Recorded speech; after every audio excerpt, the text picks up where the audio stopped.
Olá, queridos, a paz do Senhor Jesus, uma ótima noite a todos.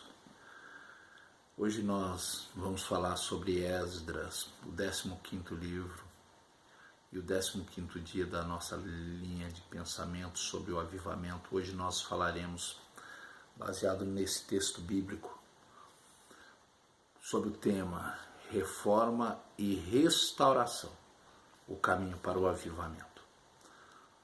Se você tiver uma Bíblia, abra no capítulo 9, versículos 5 ao 7, diz o seguinte: Na hora do sacrifício da tarde, levantei-me da minha humilhação, com as vestes e o manto já rasgados, me pus de joelho, estendi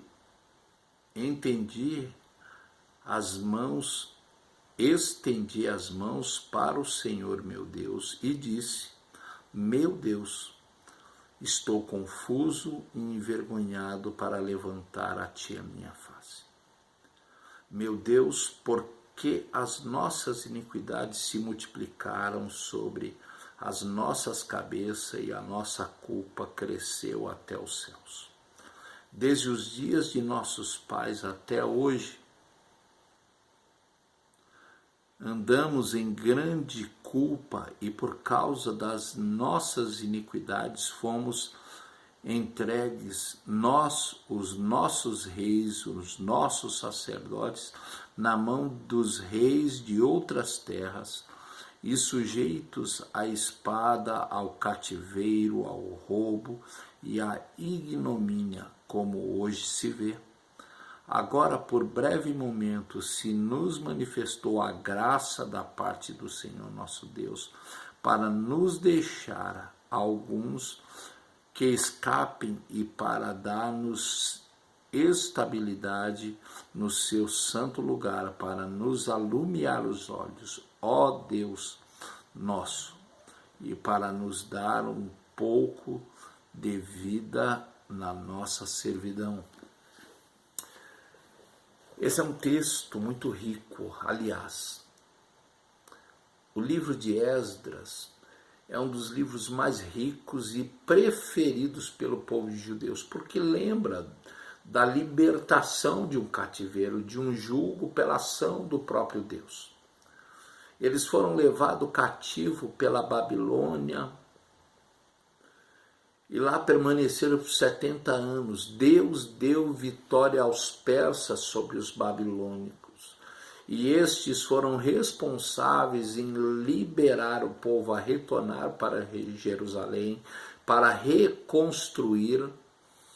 E queridos, por isso nosso tema, reforma e restauração. Tem muita gente que reforma as coisas sem necessariamente restaurá-las. É preciso uma coisa ser levada à outra.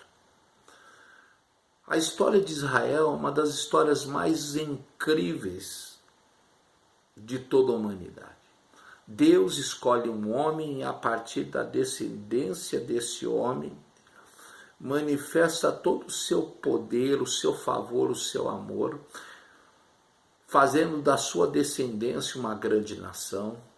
Lembrando que esse homem não poderia ter filhos, mas o Senhor o visita e abençoa a sua esposa Sara para que eles tivessem um filho, e esse filho se chama Isaac. Isaac vai ter 2 filhos e Deus escolhe o caçula, que é Jacó. Da descendência de Jacó, este teve 12 filhos, que foram os pais das 12 tribos. Quanta coisa, quanta história linda de um povo. Este povo vai para o cativeiro, Deus liberta com mão forte, como vimos ali no Êxodo. Conquista uma terra e entrega nas mãos desse povo, destituindo reinos perversos. E Deus se manifestando com poder e graça, infelizmente, esses desobedecem e por isso são levados cativeiros. Só que, infelizmente, ao retornarem do cativeiro babilônico, começam da forma errada. Já chegam transgredindo tudo aquilo que realmente Deus não aprovava. Primeiro, faziam coisas erradas lá, levam coisas erradas, homens se casam com mulheres de outras nacionalidades, mulheres do povo judeu, do povo hebreu, casam-se com outros homens. E meu querido, se há uma coisa que Deus odeia, na verdade são duas. A principal delas, pecado. Segundo, divórcio, porque ele sabe o que vai levar. Mas neste caso, alguém um dia me perguntou, Gilberto, mas por que Deus permitiu o divórcio do povo judeu? Porque ali está em conta o quanto aquele povo ama o Senhor. Se eles realmente estavam dispostos a valorizar mais a Deus do que, teoricamente, uma referida família. E foi por esse motivo que Deus permitiu e possibilitou para demonstrar o imenso amor que aquele povo tinha pelo Senhor e o quanto estavam dispostos a corrigir os seus erros. Isso a Bíblia chama de arrependimento. O arrependimento leva à restauração. E a restauração vai transformar. Se você olhar para o livro de Esdras, você vai encontrar 6 pontos muito interessantes desse livro. Mas antes eu quero te lembrar algo que o Senhor deseja fazer neste tempo. 2 Timóteo 2,13 vai falar que se Deus permanece fiel por mais que nós sejamos infiéis. Mas ele requer de nós fidelidade para ele. Quantas pessoas estão entregando as suas vidas, consagrando as suas vidas para outros? O livro de Esdras nos conta deste período de restauração e restituição. Primeiro ponto, Deus soberanamente conduz o Império Persa à sua vitória sobre o Império Babilônico. É através da soberania de Deus também que Deus move o coração dos reis e governadores de todo o Império Persa a fim de que estes concedessem aos judeus todas as condições de retornarem à sua terra e reconstruírem não apenas o seu templo ou a sua cidade, mas a sua vida social e religiosa, para que eles pudessem buscar a presença do Senhor. Esdras nomeia famílias daqueles que chegaram primeiro, voltando da Babilônia. Em sua chegada, eles começam a reedificar os lugares sagrados, onde podiam se encontrar com Deus e ter comunhão com Ele. A partir do capítulo 7, você verá que Esdras fala de um segundo grupo que voltou da Babilônia. Ele estava neste segundo grupo. Um tempo após chegarem, descobriu que o povo mantinha-se com os mesmos pecados que fizeram com que a nação sofresse por 70 anos no cativeiro. Esdras se desespera e ora e pede a Deus por misericórdia. É dessa forma que ele começa esse texto. Na hora do sacrifício da tarde, levantei-me da minha humilhação. Ele se quebranta, ele se derrama pelo seu povo. E algo poderoso Deus vai manifestar sobre. Esse povo se levanta e arrepende e procura consertar o seu erro. E é exatamente aqui que eu quero firmar o 6º ponto. O livro vai terminar com o povo se arrependendo do seu pecado. Querido, eu não sei o que tem impedido que o avivamento venha sobre a tua vida. Mas é preciso que haja realmente um quebrantamento, um arrependimento. Quais foram os seus pecados? Deus não sabe. Desse povo, eles casaram com pessoas de outros povos que semearam idolatria. Tudo aquilo que Deus rejeitava foi exatamente aquilo que foi inserido. E meu querido, não brinque com o pecado. Se Deus foi capaz de massacrar o nosso pecado sobre a carne do seu Filho, Jesus Cristo, que encarnou, assumiu a nossa forma para receber a punição do nosso pecado.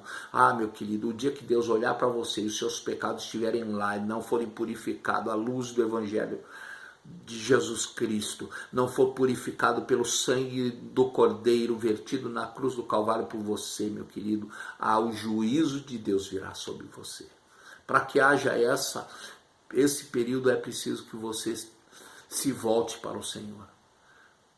Este pecado, o do divórcio, o de se casar com mulheres de outros povos que introduziram as práticas mais nocivas e vis no meio do povo escolhido de Deus, leva a essa decisão. E Deus aprova. Por quê? Uma certa vez alguém me pergunta: Gilberto, mas por que Deus permitiu o divórcio lá em Esdras? Porque aqui estava em pauta o quanto nós amamos o Senhor e até onde nós desejamos ir. Por isso, meu jovem, se você estiver vendo esse vídeo, lembre-se, casamento é algo muito sério. Faça isso firmado na vontade expressa de Deus para você. Pode parecer muito pesado, mas Deus está no controle e Ele tem o melhor para você. Isto não é para quem é forte o suficiente para fazê-lo. Isso é para quem o ama mais do que tudo nesse planeta. Se você realmente ama o Senhor, caminhe debaixo da direção.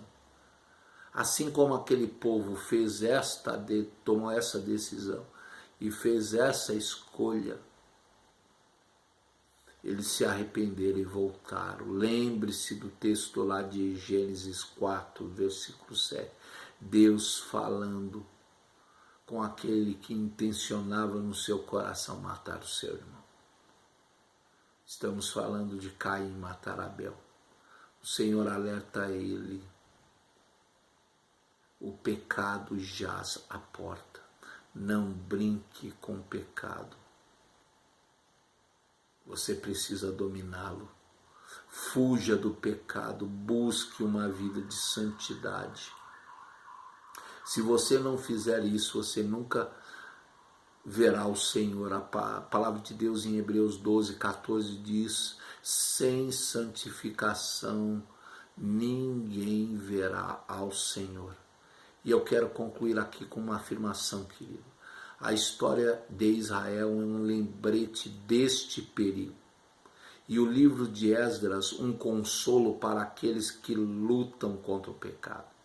O livro de Esdras nos lembra de que sempre será tempo de buscarmos reforma, restauração, para que o avivamento venha sobre o povo de Deus. O livro de Esdras nos traz conforto e consola com o fato de que Deus nunca deixará de cuidar daqueles que são deles.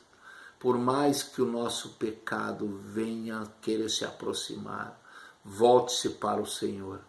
Ele vai realmente restituir e restaurar a alegria de servir ao Senhor. Amanhã a gente vai tratar sobre esse tema no livro de Neemias, que é uma complementação de Esdras. E eu creio que Deus se manifestará sobre a tua vida com poder. Em nome de Jesus. Amém.